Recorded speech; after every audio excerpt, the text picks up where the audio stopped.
population, having natural resources, having state-like institutions within the so-called Russian Federation. What is your assessment? How strong is the wish in Bashkortostan for having its own state, and how successful this movement can be? Thank you very much. Sergej, I think Bashkortostan is one of the most active regions when it comes to having its own voice in or against Russian policies.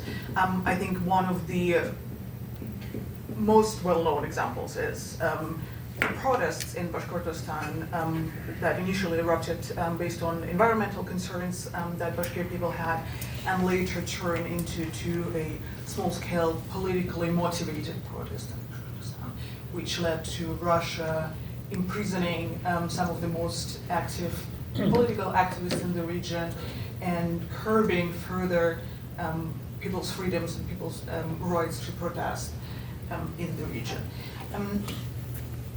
At the same time, with Bashkortostan having this kind of more vocal voice in the region and more vocal interest in self-representation and in acting against Russian policies curbing this wish, Russia is developing a larger mechanisms and measures to curb this fact.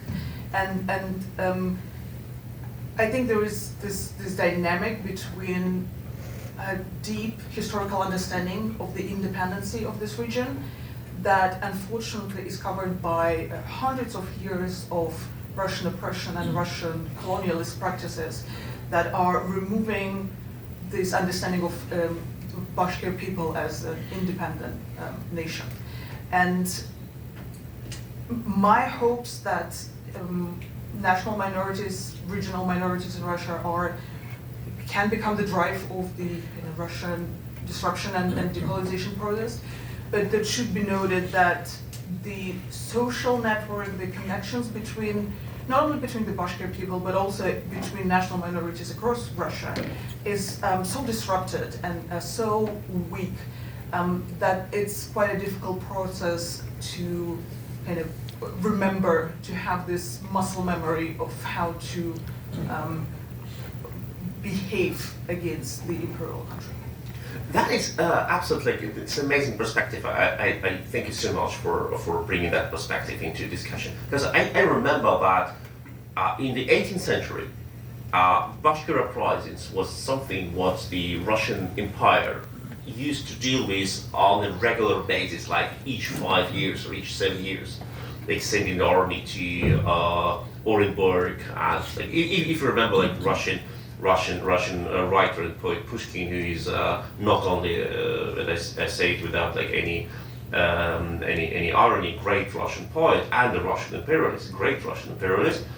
If you remember, like one of his books about exactly this uprising in the region, which belongs to curriculum, standard curriculum of Russian literature in Russian schools, but which is not being taught in the schools as a story of Bashkir uprising, which it was practically.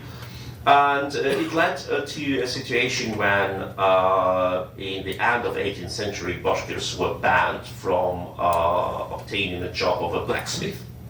No ethnic Bashkir was allowed in the Russian Empire to be a blacksmith, because the Russians knew that they will create weapons, and with these weapons they will start another uprising. And now you say that this memory is being erased, and that brings me to the perspective that we have not mentioned this during this panel yet, the Russo-Ukrainian War, which is a great elephant in the room and which is important for the understanding of how Russia can be ruptured, what can trigger Russia's rupture.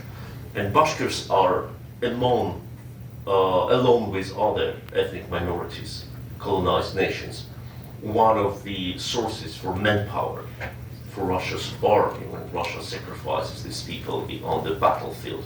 How does this impact the situation, and what is the role of recruiting ethnic minorities for the war?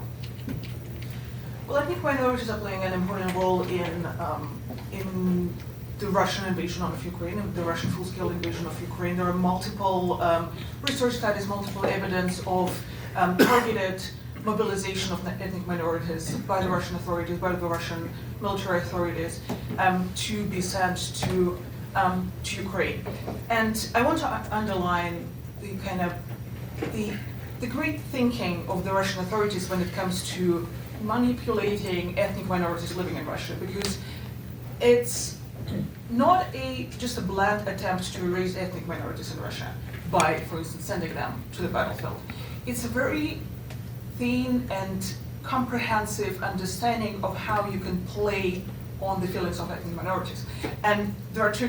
One of the examples is the comparison between the Russo-Ukrainian War and the Soviet invasion in Afghanistan.